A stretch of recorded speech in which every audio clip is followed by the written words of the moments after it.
आए हैं तो सर्वप्रथम मेरा एक सवाल है। ये जो ईसीसी जो लाई गई, क्या वो सर्व समाज को पूछ के या कॉम्प्रेस करके लाई गई?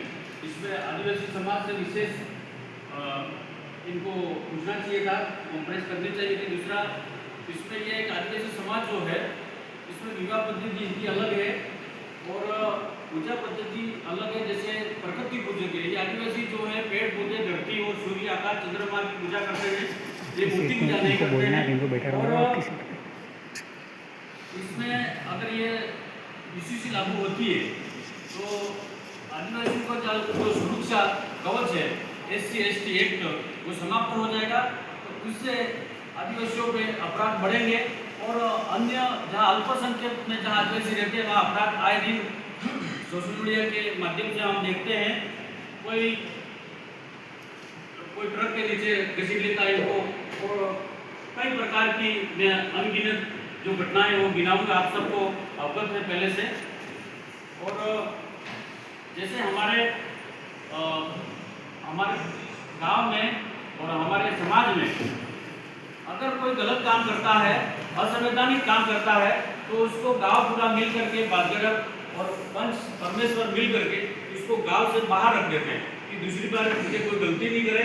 और अगर दूसरा कोई गलती करता है जिसको देखे तो गांव से वो बाहर कर देते हैं। शहरों में ऐसी व्यवस्था नहीं होती है।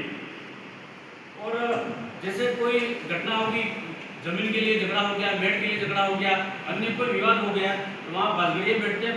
बाजगड़िया पंच जो पंच परमेश्वर कहते हैं वो निर्णय करते हैं और वो निर्णय की बात मानते हैं और वहाँ शांतिपूर्वक लोग वहाँ रहते हैं। और थाना और कोर्ट कचहरी का जो मामला है वहाँ सिर्फ आदिवासियों को लूटा जाता है, न्याय नहीं मिलता है, ये हमारा मानना है।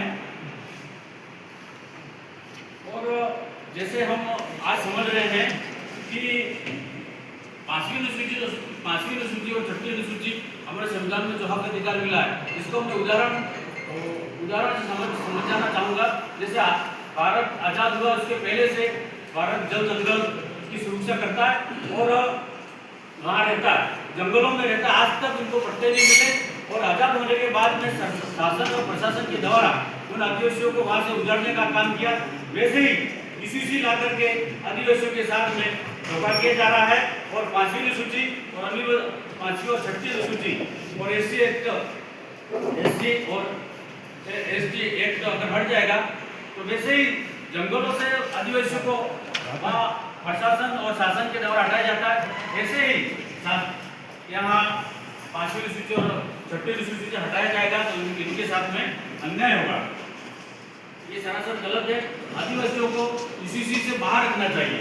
रिलेशनशिप की जो बात है वहाँ हमारे कोई नाते चले जाता है तो वो एक प्रथा है और हमारे गांव के पंच बैठ करके उसका निर्णय कर लेते हैं और इसको सामाजिक न्याय दे देते हैं। तो हमारे जो पंच जो निर्णय करते हैं और हमारे पंच जो भगवान है और उनको ही हम परमेश्वर मान करके वो जो गाँव के जो 5 जो स्थिति से गुजरते हैं और समझते हैं।